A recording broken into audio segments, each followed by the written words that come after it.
Glória a Deus. Bom dia para todos. Deus abençoe a todos e que seja um tempo precioso de Deus na nossa vida. Amém? Queria que você abaixasse um pouquinho a sua cabeça, fechasse seus olhos, pedisse ao Pai agora que falasse ao nosso coração, que ministrasse ao nosso coração. Põe a mão mais uma vez aqui no seu coração. Fale assim comigo: Senhor Jesus, mais uma vez eu estou aqui diante do Senhor e que a Tua palavra, ela fale, ela ministre ao meu coração e que eu saia daqui para ser um agente curador, a começar na minha casa, na minha família, em nome de Jesus. O tema dessa manhã que nós vamos falar, refletir, pensar um pouco, é o tema que está aí na capa do livro, Família Doente, Filho Ferido. Vamos repetir todos nós? Família. Vamos repetir assim mais, como diz o pastor Lobo, mais aleluiado, vamos lá? Família. Família doente, filho ferido. Você sabe o que acontece com o filho ferido? Quando ele cresce, ele se casa, e se ele não resolve as suas feridas, ele constitui uma nova família doente. Você sabia que muitas vezes as feridas que nós trazemos conosco já eram feridas na vida dos nossos pais? Muitas das questões que às vezes a gente traz aqui hoje, se a gente não resolver isso, a gente pode reeditar essa história nos filhos. Isso é muito interessante. Eu quero falar nessa manhã sobre esse tema da família doente, do filho ferido, porque é um tema muito desafiador. Irmãos, deixa eu dizer uma coisa para todos vocês. Nós vamos ver na palavra de Deus que é possível você ser uma mulher de Deus, um homem de Deus. Sabia disso? Você pode ser um homem de Deus e uma mulher de Deus, mas você pode terminar mal os seus dias. É, pastor? É. Mas mesmo sendo um homem de Deus, sim. Como? A dona Rebeca, esposa do Isaac, no final da vida dela, ela disse: apesar de ser esposa do Isaac, mas no fim da minha vida eu estou amargurada. Jacó, no final da sua vida, quando ele se apresenta a Faraó, velhinho, ele diz: poucos e maus foram os meus dias. O que eu quero pensar com você nessa manhã é que, apesar de homens de Deus, mulheres de Deus, quando nós quebramos princípios de Deus, isso pode ter um custo. E nós vamos fazer aqui uma reflexão sobre uma família disfuncional e como é que isso vai acarretar feridas, traumas. A Bíblia vai nos falar, em especial, a história que eu passo a contar para vocês, é a história de um personagem muito conhecido chamado José, o grande José. A Bíblia começa a falar da história de José quando ele tinha apenas os seus 17 anos de idade, ele era um adolescente. Mas o contexto familiar de José era um contexto dos mais complexos e dos mais dramáticos, a começar do pai. O problema do pai não era apenas o nome Jacó. Mas se você acompanha a criação de Jacó, você vai descobrir que Jacó foi o filho relegado. O pai amou mais a Esaú. E você vai descobrir que numa educação em que um pai, uma mãe ama um filho em detrimento do outro, esses pais acabam em conflito e esses pais colocam os filhos em conflito, em guerra. E você vai ver que essa guerra, esse conflito de Jacó com o irmão, chegou a um ponto em que a sua mãe, que mais o amava, disse a ele: vai embora, vai para a terra da minha parentela, corre, porque o teu irmão, ele agora tem por você um ódio de morte. E Jacó sai fugido de casa. E ele vai para a terra do irmão da sua mãe, que se chamava Labão. É interessante o encontro de Jacó com Labão. Deus coloca Jacó 20 anos no internato com Labão. E dentre todos os problemas, você vai ver que todas as maracutaias de Labão, a palavra Labão lembra muito lambão, né? Só o salário de Jacó, o lambão mudou 10 vezes. O pior foi no dia do casamento. Porque ele fez uma proposta, Jacó, de trabalhar 7 anos pela filha, não tinha o dinheiro para pagar o dote, saiu de casa liso, leso, de tudo. Falei, então você trabalhe pela minha filha. E depois de 7 anos ele arma lá uma maracutaia. Tudo leva a crer, do ponto de vista da razão, que no dia daquele casamento, Labão mandou colocar o vinho mais fermentado. O homem foi para o casamento, ele casou, foi para as núpcias, e no outro dia acordou e descobriu que casou com a cunhada. Ele tomou um susto, meu Deus, casei com a mulher errada. Aí foi até o sogro, gente boa. É porque aqui nós temos um costume, eu te contei a metade da história. Primeiro quem casa são as mais velhas, depois a mais nova, então vamos fazer o seguinte, mais 7 anos por ela. Quando você vê essa família constituída de Jacó, Lia e Raquel, era uma família problemática. O texto, a história do Gênesis, nos mostra essas mulheres em constante guerra. Para piorar, Lia, a esposa não amada, era fértil. Ela gerava um filho, 2 filhos, 3 filhos, e a cada filho que ela gerava, as relações iam se intensificando do ponto de vista da disfuncionalidade. Um dia, Raquel, angustiada, porque não conseguia gerar um filho, no caos, no auge da guerra e da crise, ela chama Jacó e diz: se eu mesma não te posso dar um filho, então você tenha relações sexuais com a minha escrava, e por intermédio dela eu vou te dar filhos. Finalmente, Raquel conseguiu gerar o primeiro filho, ela só conseguiu ter ao todo 2 filhos. Deus ouviu a angústia dela. O primeiro filho se chamou José, o segundo Benjamim. Mas aconteceu um fato interessante do ponto de vista da psicologia do ser humano. Quando José nasce, e era o filho da esposa amada, olha que interessante, como é que Jacó ele repete o comportamento do pai. Como é que ele reedita o mesmo sentimento do pai? Porque o pai tinha esse sentimento de amar um filho em detrimento do outro. Pois o senhor Jacó, que cresceu à margem do pai, quando gera o filho amado, ele passa a amá-lo mais do que todos os outros filhos. E a mesma história de guerra que ele viveu com o irmão, ele reedita essa guerra nos filhos. Os filhos também não se dão bem. Então, se já é um casamento que tem guerras, os filhos agora também estão em guerra. Apesar de toda a problemática do lar, José era um jovem que temia a Deus. Ele tinha experiências com Deus. E o texto sagrado nos diz que Deus começou a dar a ele alguns sonhos proféticos. Mas houve um momento em que o pai, ele deu uma túnica talar, capítulo 37 de Gênesis, e isso ainda acirrou ainda mais o ódio desses irmãos.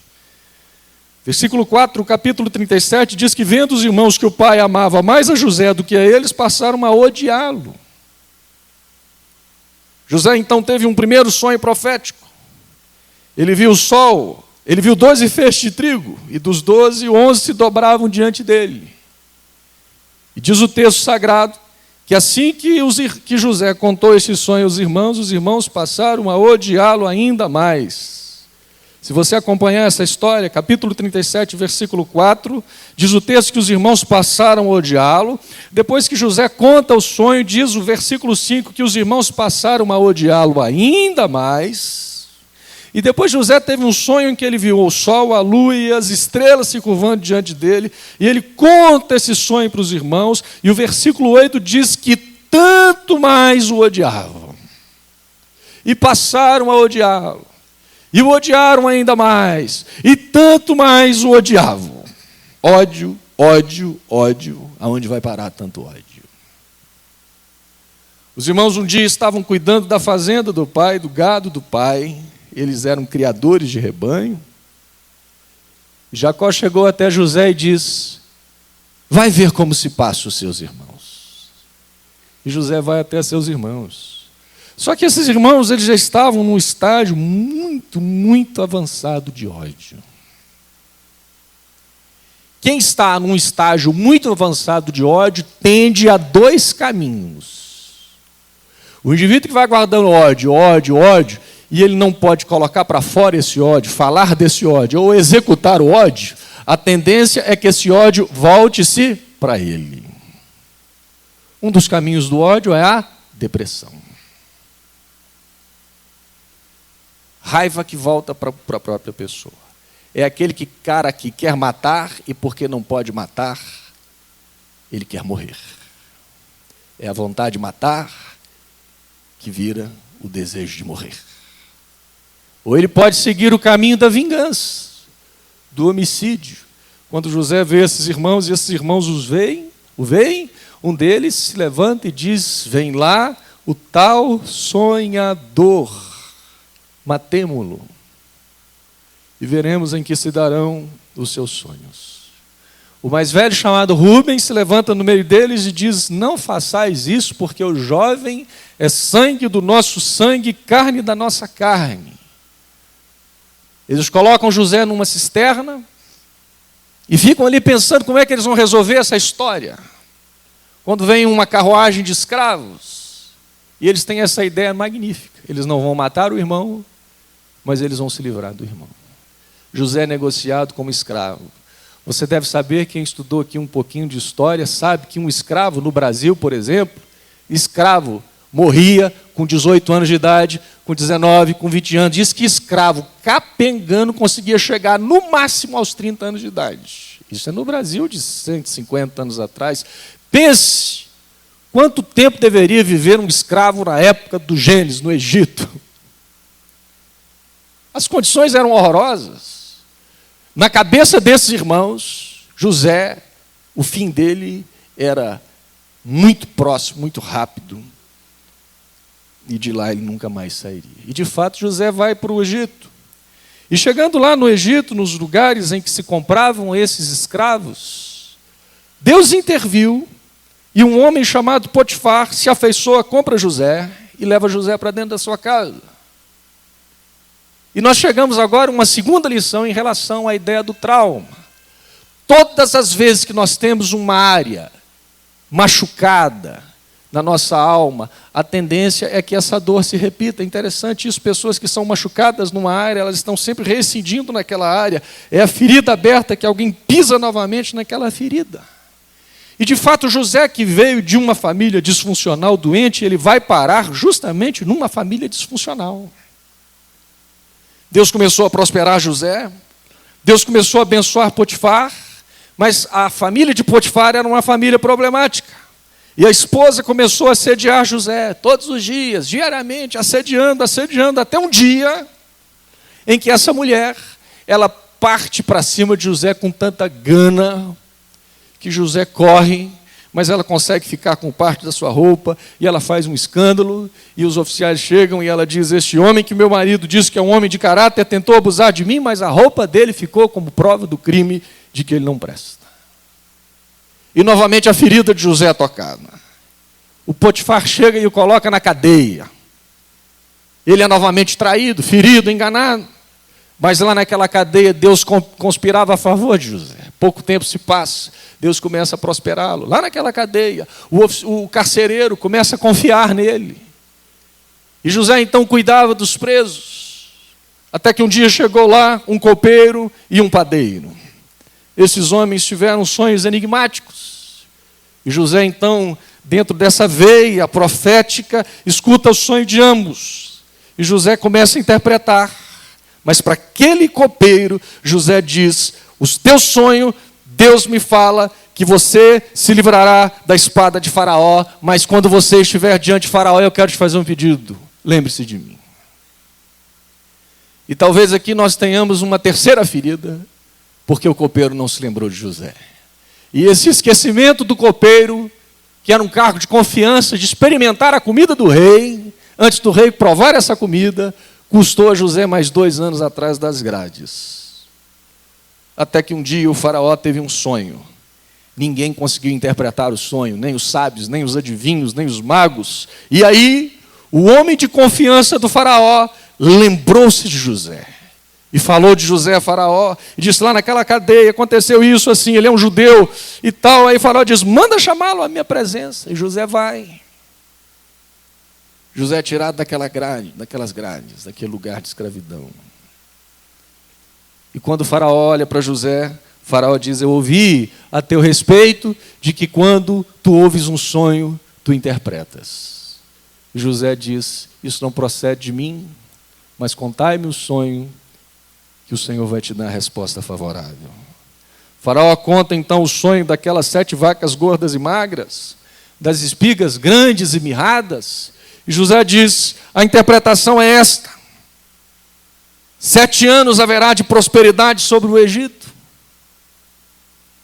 E por isso, ó faraó, durante todos esses anos, você construa grandes galpões para guardar essa comida. Faraó, você precisa destacar um administrador sábio para que faça a gestão de tudo isso, porque depois dos 7 anos de fartura, haverá 7 anos de fome, de miséria, e assim o Egito terá mantimento não apenas para o seu povo, mas para alimentar todos os povos que virão até aqui. O faraó então fica impactado com essa palavra, e eu quero mostrar para você o momento em que essa história está sendo contada. Veja comigo lá em Gênesis, capítulo 41. Abra comigo a sua Bíblia em Gênesis, capítulo 41, a partir do versículo 37. Gênesis.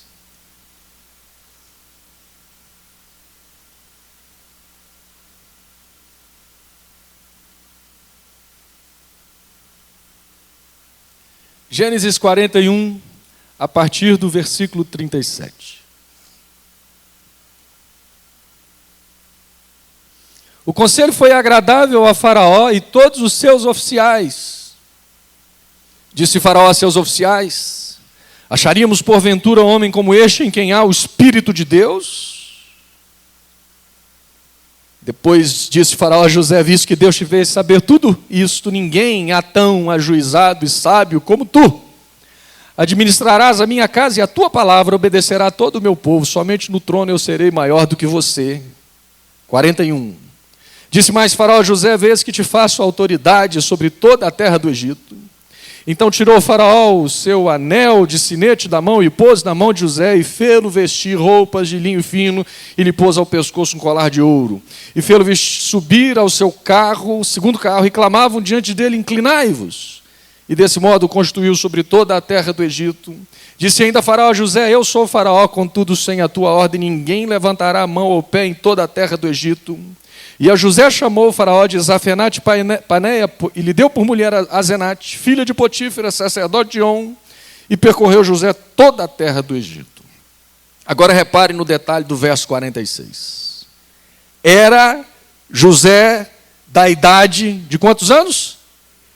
30 anos. Possivelmente ele saiu de casa com 17. Era José da idade de 30 anos quando se apresentou a Faraó, rei do Egito, e andou por toda a terra do Egito. Nos 7 anos de fartura, a terra produziu abundantemente, e ajuntou José todo o mantimento que houve na terra do Egito durante os 7 anos e guardou nas cidades. O mantimento do campo ao redor de cada cidade foi guardado na mesma cidade, e assim ajuntou José muitíssimo cereal, como a areia do mar, até perder a conta, porque além das medidas. Antes de chegar a fome, nasceram 2 filhos a José, os quais lhe deu a Zenate, filha de Potífera, sacerdote de On. Agora veja o versículo 51. Aqui a gente vai começar a ver o tatu aparecer, como eu falei. José, ao primogênito, pega o rapaz no colo, como judeu, com cabeça de judeu, e chama esse rapaz de Manassés. Manassés quer dizer aquele que faz esquecer. Pois disse: Deus me fez esquecer. Manassés, Deus me fez esquecer de todos os meus trabalhos. A palavra trabalho não é uma boa tradução. A melhor tradução aqui seria um trabalho de parto. O hebraico fala de um trabalho de dor, um trabalho muito dolorido. Então, Deus me fez esquecer de todas essas dores, esse trabalho horroroso. Se José dissesse até aí, a gente poderia até aproveitar o texto. Só que em seguida, José aparece aqui o tatuzão dele. Ontem, quando José fala: Deus não me fez esquecer apenas de todos os meus trabalhos. Deus também me fez esquecer de toda a casa de meu pai. E ao segundo chamou-lhe Efraim, pois disse: Deus me prosperou. Deus me fez próspero. Eu queria que você e eu refletíssemos.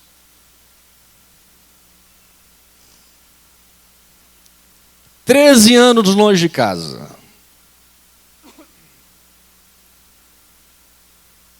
Arrancado do lar aos 17 anos. Ferida sobre ferida dos irmãos, da mulher de Potifar, na cadeia. Com 30 anos, esse homem é colocado no segundo maior posto da terra, porque o Egito era o império que mandava e desmandava no planeta, na época. Esse homem é colocado nesse segundo maior posto. E veja que interessante, ele se casa. E nesse momento existencial tão profundo que é gerar um filho, ganhar um filho, ele pega o menino dele, olha para o menino dele e vai dizer: esse menino vai representar o desejo da minha alma. Ele vai se chamar esquecimento. E ele diz: porque Deus me fez esquecer de todos os meus trabalhos. E ele vai dizer: Deus também me fez esquecer da minha família. A primeira característica de uma alma machucada, de uma alma ferida, de uma alma fragmentada, é que uma alma ferida, ela é capaz de abortar pessoas. Uma alma ferida, ela é capaz de matar pessoas no coração. É como se nós tivéssemos dentro de nós uma teclinha no computador emocional chamada delete. E aí alguém nos fere. Mas para resolver isso vai dar um trabalho enorme, mexer nessas dores, sentar, conversar. Ou seja, tantas possibilidades, medos. E o que nós fazemos? Matamos essa pessoa no coração. Pense José, se José fosse um homem saudável. Pense se você estivesse 13 anos longe de casa, sequestrado. Um sequestro, você está no cativeiro há 13 anos. Você não vê seu pai, sua mãe, seus irmãos. Tinha irmãs também. De repente você é colocado como o segundo vice-presidente do planeta Terra. Qual seria a atitude saudável de José? Faraó, eu até assumo o cargo. Mas você tem um celular aí, eu estou precisando fazer uma ligação agora. Eu preciso de uma passagem, eu preciso do que há de mais rápido. Eu preciso avistar meu pai. Eu preciso voltar para casa, eu preciso dizer para a minha família que eu estou vivo. Eu preciso reaver a minha terra, eu preciso dizer para eles que apesar deles terem tentado mal contra mim, eu estou vivo. Eu preciso dizer que eu estou nessa alta posição. Você sabe com que idade José vai reaver a família dele? Com cerca de 39 anos. Ele profetizou 7 de fartura.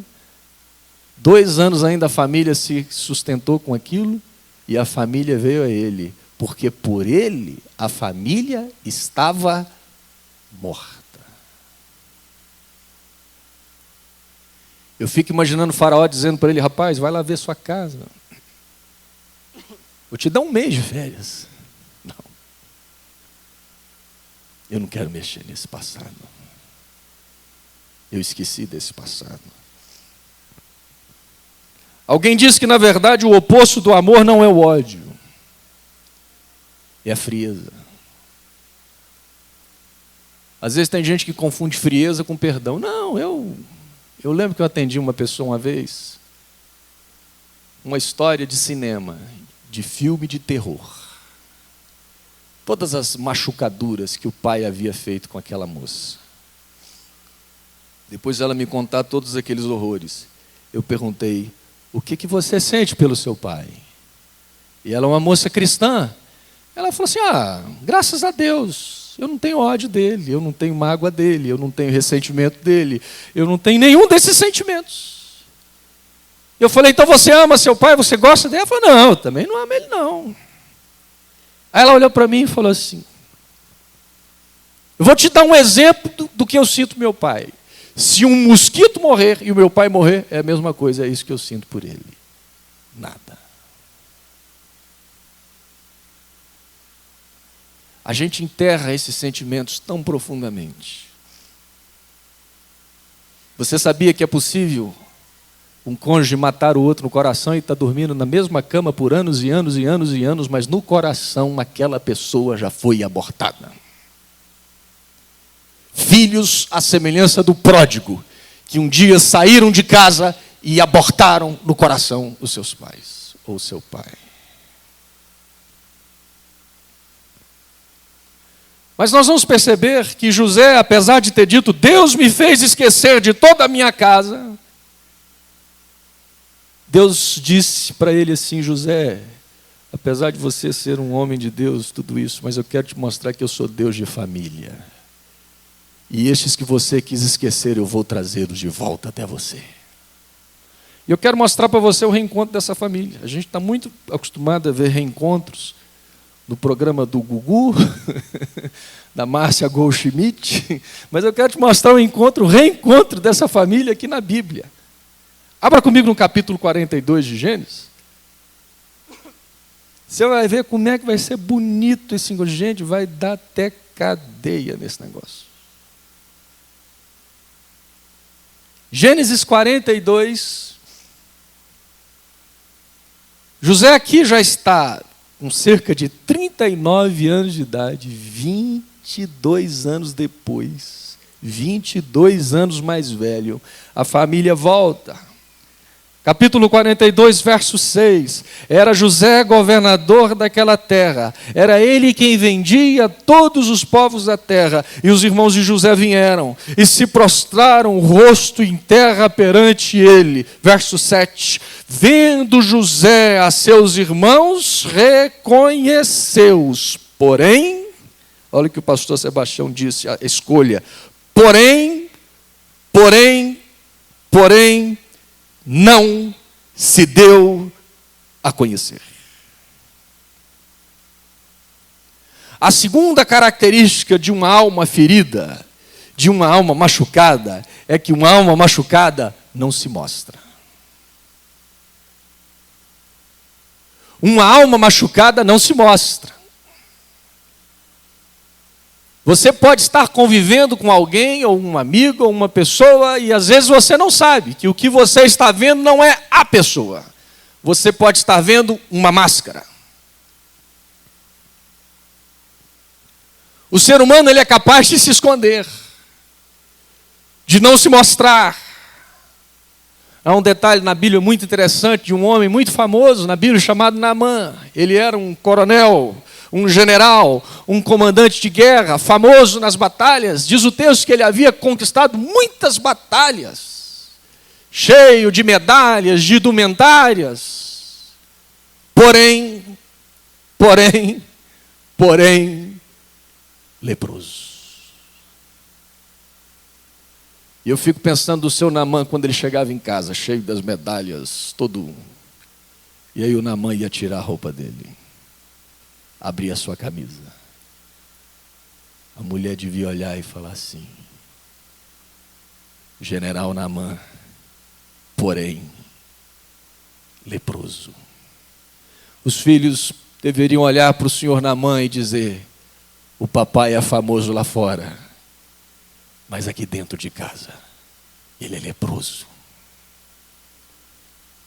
É interessante que quando Naamã vai ao profeta, a gente só se lembra que o profeta mandou ele mergulhar, mas há uma palavrinha muito interessante que passa. O profeta mandou ele se lavar por 7 vezes.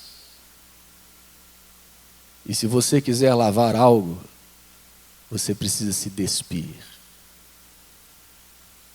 Você precisa tirar a roupa. Você precisa tirar a sua máscara. E vou dizer para vocês, irmãos, a pior roupa que a gente tem para tirar é a roupa da alma. A pior nudez é a psicológica. É expor o coração. É expor as nossas lepras. É tirar a nossa armadura, não a armadura de Deus, mas as camadas da alma, as couraças, as defesas. O profeta diz: você quer cura, Naamã? Você vai ter que se despir, você vai ter que se lavar, você vai ter que mostrar a sua lepra. O versículo 7 ainda nos diz que José não apenas não se deu a conhecer, diz ainda o texto, e lhes falou asperamente. Repare que o autor não diz amorosamente, carinhosamente, mas veja, mesmo depois de 22 anos e dizendo que tudo já havia sido curado, o autor do Gênesis registra que José fala de maneira amarga. De onde vindes? Esses irmãos disseram: não, nós somos lá de Canaã. José disse: vocês estão mentindo. E José diz: para começar agora o esquema da vingança, em primeiro lugar, eu vou dar 3 dias de regime fechado para todo mundo. Depois ele faz uma negociata com os irmãos. Ele diz: vocês vão, mas eu quero o mais novo aqui. E um de vocês vai ficar na cadeia. Você sabe quantos anos ele deu de regime fechado a Simeão? De 2 a 3 anos ele manteve o irmão na cadeia. Por quê?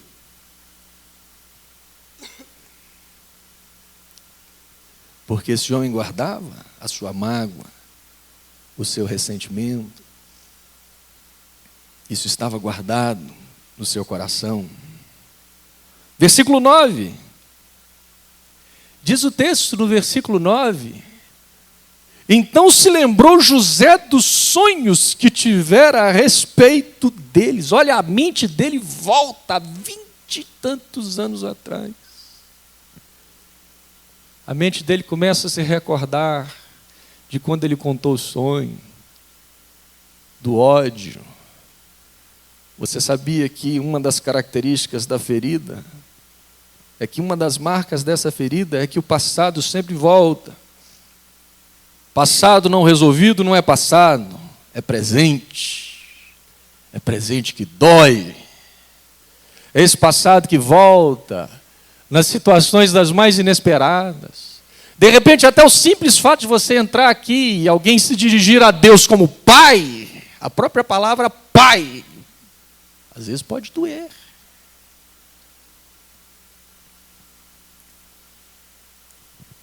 Você olha para alguém, esse alguém te lembra uma outra pessoa, uma música, pode te lembrar uma história de dor, uma data como essa das mães, pode lembrar de uma perda horrorosa, ou de uma mãe, de um desafeto, de várias e várias feridas, ou seja, esse passado que sempre insiste em voltar. Uma outra característica da alma machucada, da alma ferida, está lá no versículo 19. José diz no verso 19: se sois homens honestos, fique detido de vós na casa da vossa prisão, e vós outros ide e levai cereal para suprir a fome das vossas casas, e trazei-me vosso irmão mais novo, com o qual serão verificadas as vossas palavras, e não morrereis. A quinta característica de uma alma machucada é que uma alma machucada não confia em pessoas. José diz assim: olha, eu já fui enganado 1, 2, 3 vezes, agora não. Um de vocês vai ficar aqui. Mas José, a gente vai trazer o irmão. Não. Um vai ficar na cadeia e eu vou provar se as vossas palavras são verdadeiras. Alma ferida é uma alma que não confia. Toda alma ferida, ela perde a capacidade da análise singular. Ela generaliza. Por exemplo, nenhum homem presta. Qual foi o homem que não prestou na sua história? Não confie numa mulher. Qual foi a mulher que você não pôde confiar? É como se nós olhássemos as pessoas a partir do olhar daquele que nos machucou. Ontem eu disse aqui de uma mulher que uma vez eu fui atender e ela falava assim: eu não consigo falar com o Pai Celeste, eu só consigo falar com Jesus. E ela diz: o meu pai até os 12 anos ele me amarrou na cama, cometeu toda a sorte de abusos.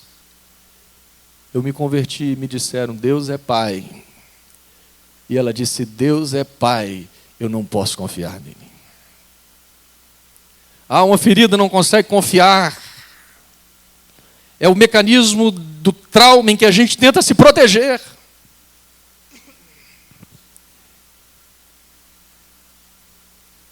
O custo disso é que a gente não cresce. A gente não é ferido novamente, mas a gente também não cresce mais. Você não morre, mas também não vive. Vai ficar como um moribundo na UTI, se protegendo da sua dor. E diz ainda o versículo 24. Verso 24 diz: e retirando-se deles, o que é que José foi fazer? Ele foi chorar. Por que ele foi chorar? Porque o passado doía. Ele foi chorar. Mexeu no lixo dele. Só que eu costumo dizer que esse é um choro que não resolve, porque é um choro para dentro. Você sabe o choro que resolve? É quando você chora para alguém. Existe um choro em que a gente apenas fica contornando a ferida. Em que a gente olha e diz: eu estou chorando porque essa ferida dói. O passado dele dói. Nós aprendemos aqui algumas lições com José. Em primeiro lugar, o tempo não apaga as dores. O tempo não apagou as dores. 22 anos se passaram e está lá. A família está na cadeia, o irmão está na cadeia, a fala é amarga, o choro, o passado, aborto da família. O tempo não resolveu isso. Segunda coisa é que a distância também não resolveu. A família em Canaã, ele no Egito, não resolveu. A dor estava lá. A terceira coisa mais fenomenal, uma das coisas mais interessantes, é que a vida espiritual, ou seja, ser cheio do Espírito, não quer dizer ter uma alma saudável. O faraó havia dito: quem há na terra homem cheio de Deus? O cara tem uma veia profética, ele é cheio do Espírito. Quem há na terra tão sábio, tão ajuizado, homem em quem há o Espírito de Deus. Mas o senhor faraó não sabia que é possível ser cheio do Espírito, mas ser profundamente entulhado de dores.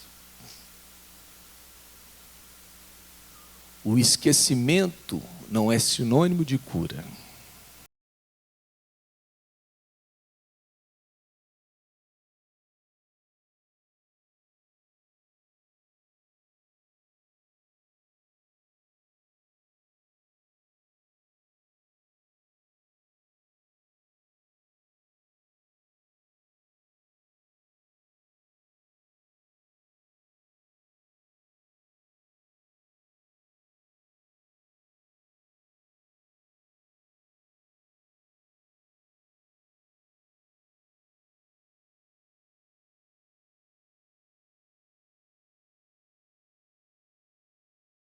Já perdi um, não vou perder o outro. Porque uma das coisas que a alma ferida faz é que ela teme novamente a ferida. Já me casei e me dei mal, não vou casar de novo. Vou me dar mal a segunda vez. Já confiei em alguém, me dei mal, vou confiar de novo? Não. Ele resiste. Só que aí, essa resistência vai trazer uma das coisas que eu conversei aqui ontem com os irmãos. Vai trazer a dor, o sofrimento. O sofrimento é uma ferramenta poderosíssima para nos levar a ceder. O sofrimento e a dor é aquele sintoma que nos coloca na parede. É o que te pressiona. É o que diz, a maneira como você funciona está errada. E diz o texto que essa resistência de Jacó fez com que o alimento fosse acabando, até que não tinha nada para comer. E a fome se torna gravíssima. E aí Judá chega ao pai e diz assim, olha, morra eu, se eu não te trouxer novamente Benjamim. O pai não teve outra alternativa, liberou Benjamim e os irmãos voltaram. 2 a 3 anos depois, mais ou menos, ao intervalo. José, quando vê os irmãos, manda servir uma refeição para eles. E aí os irmãos chegaram, José viu Benjamim, mais uma vez ele vai para o quarto, chora, faz aquela refeição com os irmãos. Depois ele manda um cara colocar um copo dele de estimação, depois vai lá, apronta aquele negócio dizendo que alguém tinha roubado o copo, e os irmãos voltam. E aí, diante desse caos, aí o oficial que colocou vai investigar. E o oficial faz uma investigação com requinte de crueldade, porque ele deixou Benjamim por último. Ele vai para o primeiro, vai. E quando chegou em Benjamim, estava lá o copo. Aí os irmãos rasgam roupas. E aí Judá, que havia dito e prometido o pai que ia voltar com o irmão, Judá se levanta. Isso você vai ler em casa no capítulo 44. E Judá fala assim, governador, posso fazer uma defesa em favor do meu irmão? É me permitido? Sim, o que é que você quer falar? E a oração de Judá foi o bisturi de Deus para tocar na ferida de José. Judá começou a dizer assim, governador, há muitos anos atrás, houve uma tragédia no nosso lar. Nós tínhamos um irmão. Você imagina como José devia estar igual o Bozo, né, de tão fantasiado. Né? Diz que usava de intérprete, falava em língua estranha, interpretava. Isso era todo um teatro. Nós tínhamos um irmão. E houve uma tragédia. E ele começa a falar o sofrimento do pai. E agora, se nós perdermos esse irmão? E aí a fala de Judá, ela vai lá no fundo do lixo, da dor, da história mal resolvida. E esse negócio mexeu tanto. Olha o resultado da fala de Judá no capítulo 45.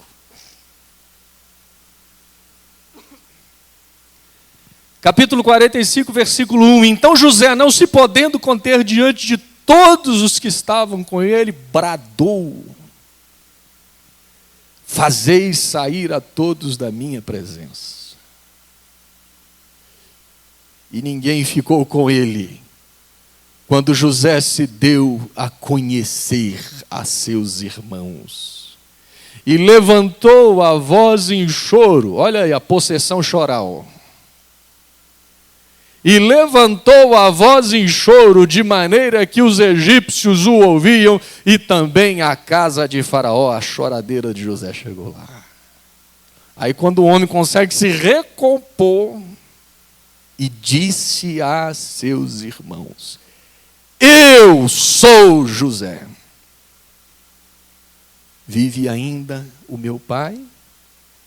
E seus irmãos não lhe puderam responder, porque ficaram atemorizados perante ele. Essa revelação aqui José tinha por volta de 45 anos de idade.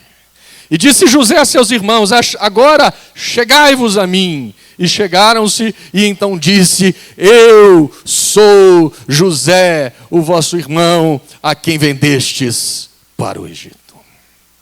Eu quero deixar com vocês aqui, a gente caminhando já para esse fechamento, pelo menos 4 ferramentas de cura.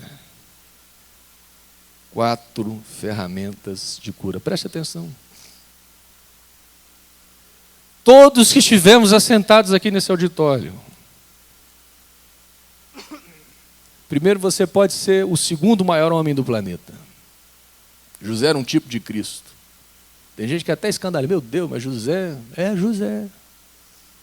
Nossa, mas eu pensei que José era um homem. Sim, mas está aí as mazelas dele. Se você quer cura para a sua alma, a primeira coisa que José teve que fazer foi tomar a decisão de ser curado, ou seja, tirar a máscara. Eu me lembro muito um testemunho daquele palhaço Bozo, quando ele dava o testemunho dele de palhaço, né? Aí depois ele ia tirando, né? Aquela cabelo, tirava o nariz, pegava, ia tirando a maquiagem. A gente às vezes precisa disso. Tirar a máscara, tirar a roupagem social, mostrar quem nós somos.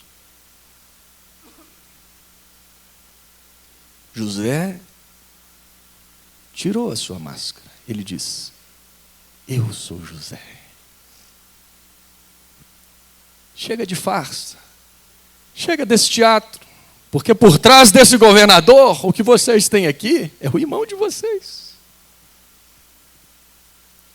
Todos nós precisamos decidir se vamos continuar impressionando ou influenciando.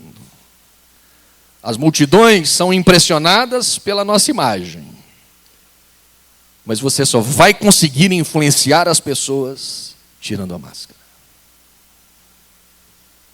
Sendo verdadeiro e admitindo os seus fracassos, as suas dores. A primeira coisa que José teve que fazer é mostrar quem ele era. Tirar a sua máscara. A segunda coisa é que esse homem expressa sem reservas os seus sentimentos.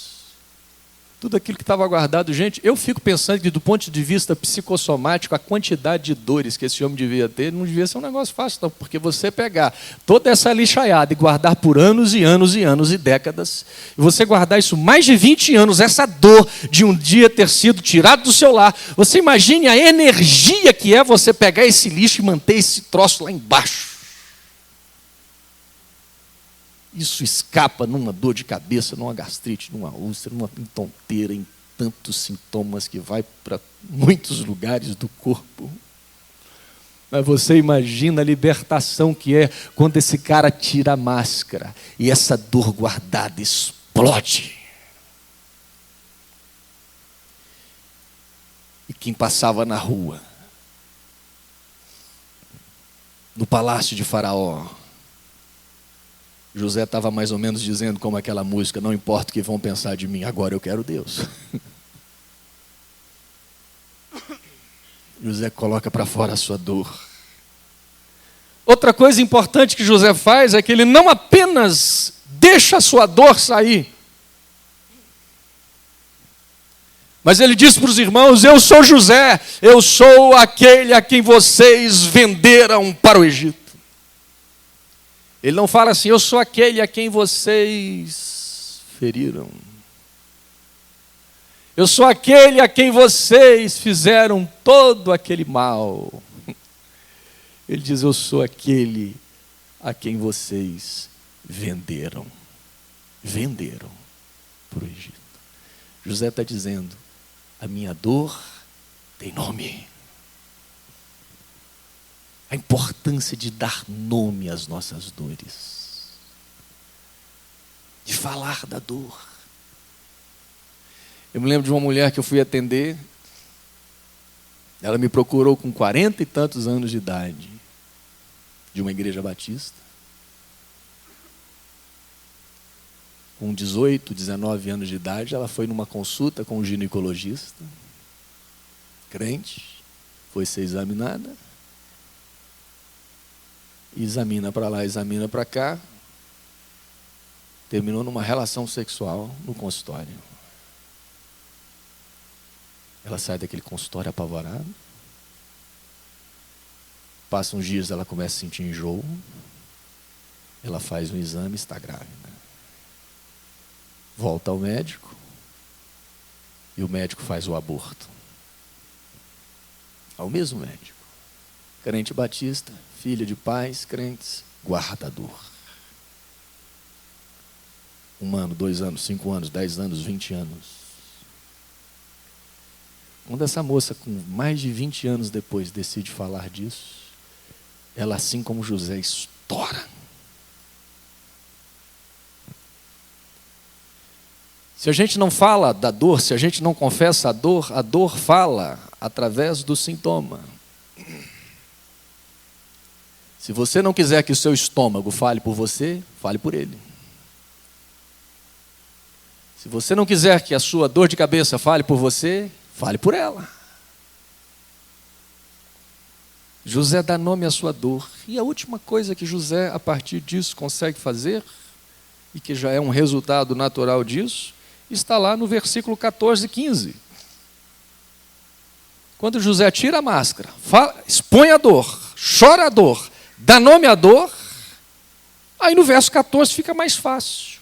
No verso 14 diz: lançando-se ao pescoço de Benjamim, seu irmão chorou, e abraçado com ele chorou também Benjamim, e José chorou, beijou todos os seus irmãos e chorou sobre eles, e depois seus irmãos falaram com ele.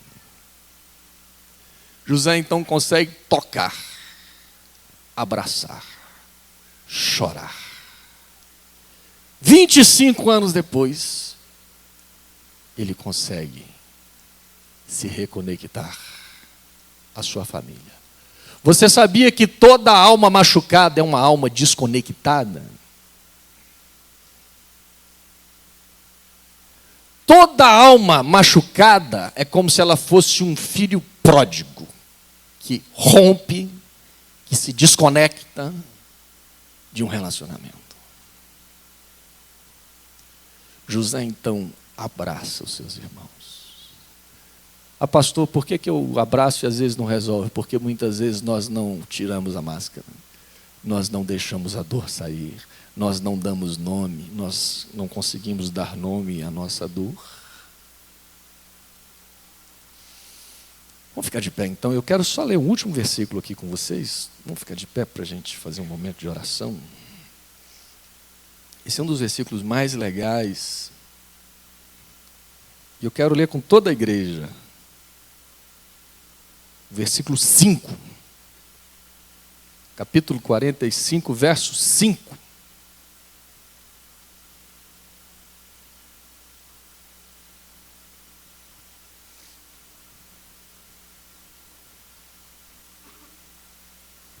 Todos acharam? Capítulo 45, verso 5. Se a pessoa do lado não tiver a Bíblia, compartilhe com ela. Vamos ler todos nós? Como é que está aí na sua Bíblia? Agora, pois... Isso, não vamos ler aqui na tela, está melhor. Vamos ler todos nós aqui então? Agora, pois...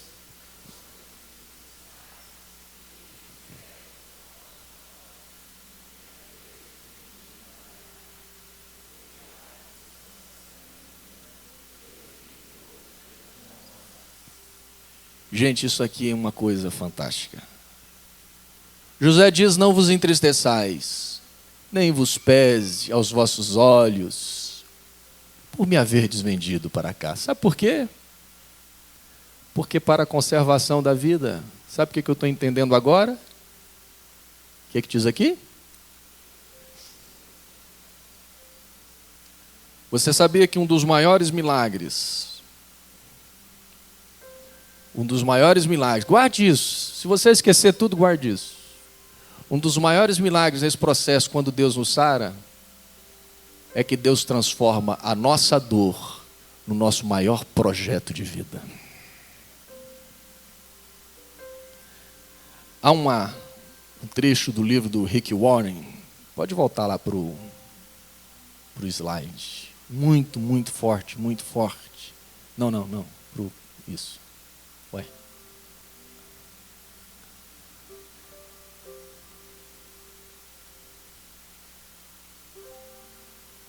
O Rick Warren diz assim: As experiências árduas são as que Deus mais usa para prepará-lo para o ministério.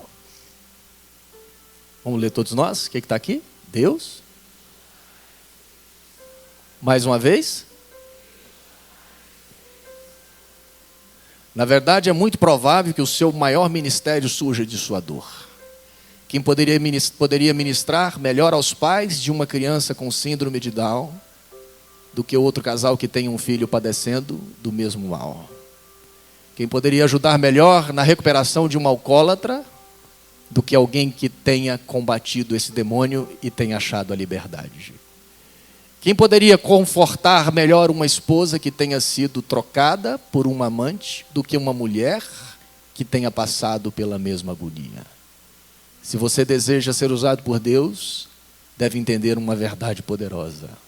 As mesmas experiências que lhe trouxeram mais arrependimento e ressentimento na vida, aquelas que você queria esconder e esquecer, são as que Deus quer usar para ajudar os outros. Vamos ler aqui todos nós? Elas, diga para o seu vizinho do lado, elas são o seu ministério. Uma vez um pastor me procurou fracassado na família, divorciado, arrebentado. E ele disse assim: e agora? Eu sou um pastor de família? Eu fracassei na minha família? E eu disse para ele assim: pastor, deixe Deus trabalhar o seu passado. Porque passado curado nas mãos de Deus é ferramenta de trabalho. Você sabe, as palestras mais poderosas que eu tenho escutado, por exemplo, de paternidade, é de quem nunca teve um pai, ou que teve um pai que feriu, que abusou. É muito diferente de alguém falar de teoria, do que de alguém falar de algo que viveu na vida e foi trabalhando.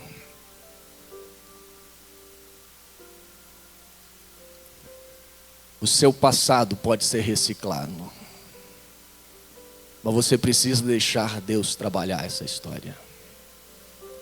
E essa história trabalhada vai ser o seu cajado. E aí, meu irmão, quando você se levantar na autoridade do nome de Jesus, essa história que outrora era de vergonha, de dor, de tristeza, essa história vai ser o cajado, vai ser o seu cajado.